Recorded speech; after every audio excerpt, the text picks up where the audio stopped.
শোষণ আর অত্যাচার, এটাই বামফ্রন্টের ইতিহাস। বাড়িতে লাগানো হয়েছে আগুন।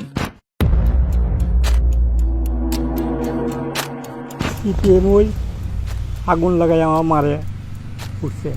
সিপিএম যখন রেজাল হইতেছে, রেজাল হওয়ার লগে লগেই আমরা তো বাইতে গেছি গা। হ্যাঁ, এরপর ওই আগুন দিতে তারা রেজাল হইতে পরে। অত্যাচারের চিহ্ন এখনো বর্তমান। মারছে ওই তো আমারে কুয়ে বয়ে কাটি লাইছি। এর আগেও আমার বাড়িতে আগুন লাগাইয়া আগে টিলাত আসলাম, তখনও বুঝছে। আমার বাড়ি উড়ি সব দখল করে দিচ্ছে, এরা কইরা স্কুল করছে। সিপিএমে অনেক ক্ষতি করছে আমার।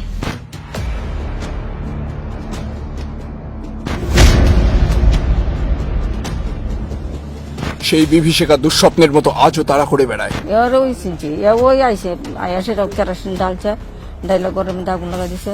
এরপর আমরা বাড়িতে না কিচ্ছু না, মেয়ে মানুষের বাইরে জানি ডর আছে না।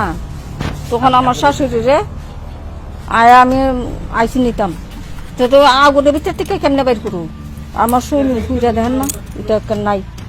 এরপর কান্দাকাটি লাগাইছি, ফারার মানুষ তখন আইসে বেটি মরে আছে গাইছে মো।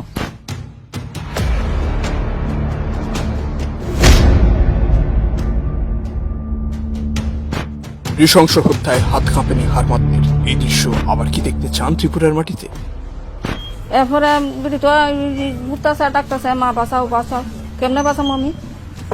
এরপরে ট্রেনটা মারা গেল আর কান্দাকাটি করলাম। এরপর পুলিশ আইলো, পুলিশের কাছে কইলাম এই ঘটনা ওই কিচ্ছু হইল না।